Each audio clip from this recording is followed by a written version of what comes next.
Okay, page 139, towards the top. Mrs. Hetrick cut him off firmly. It doesn't give his name. She turned to me with a pleased expression on her face. I must say, Lars, you've caught up with us with extraordinary speed. I'll have to send a note to your parents. Eddie was determined to have his say, however. But my dad's got all these other letters and stuff proving what my ancestor did.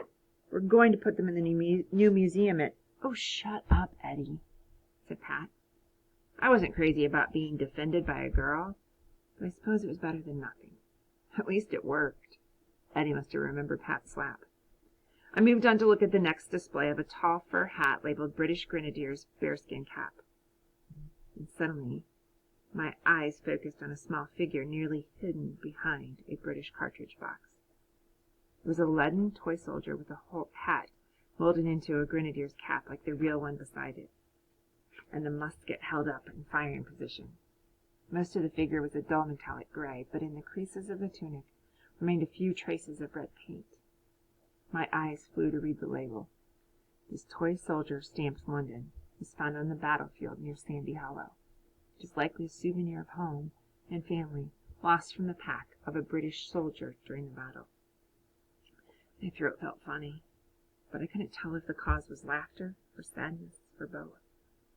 How could anyone have guessed it had been deliberately thrown away by an American boy?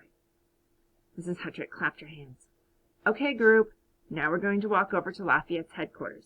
You can stand under the actual sycamore tree where Lafayette lay after being wounded in the leg at Sandy Hollow.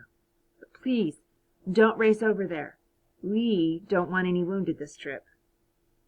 Lafayette wasn't the only one with a leg wound from this battle, I thought. Even as I followed the others toward the farmhouse used by Lafayette, my thoughts turned to Will. What had happened after Geordie got his injured brother back to Pencroft Farm? My eagerness to find out the rest of the story made the day drag on. When I finally got off the bus at Seek No Further Pike, I ran all the way to Pencroft Farm. My mother was in the kitchen, which looked as if it had been hit by a good old Minnesota tornado. Every cupboard door and drawer was open, with everything pulled out and scattered on the kitchen floor.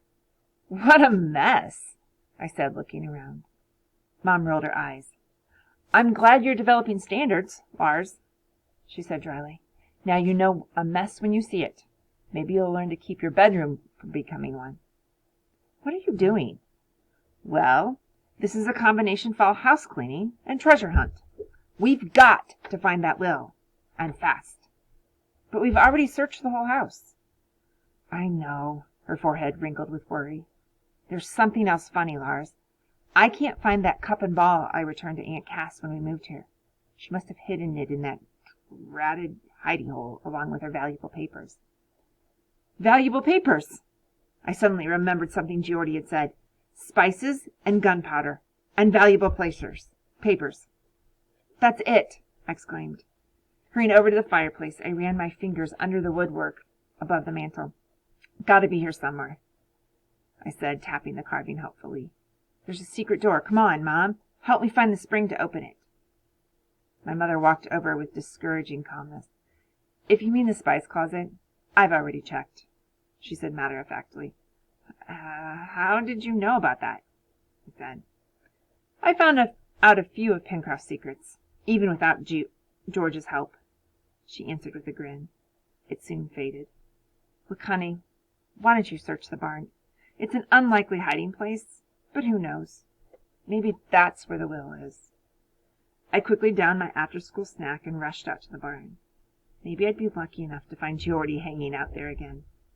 But when I went inside the great doors and pulled the light cord, there was nothing but the array of folding boxes and a musty smell.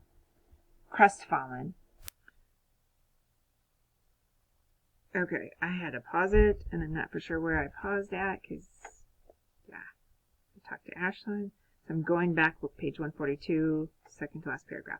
I quickly downed my after-school snack and rushed out to the barn.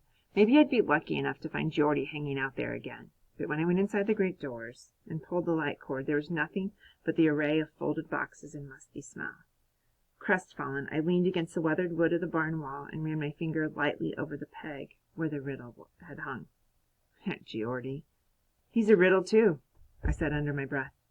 Why didn't he tell me some magic word I could use to call him when I wanted him, like Open Sesame or Bippity-Boppity-Boo or something? Bippity-Boppity-Boo? Protested an incredulous voice in my ear. You must be jesting, Lars.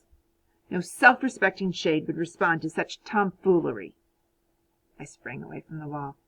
Geordie, you're back! Now you can tell me what... With a chuckle, Geordie reached up and swept the tricorn off his head, swooping it in front of his as he gave a deep bow. At your service, sir. What would it please you to know? Everything. But mostly, did Will recover from his wound?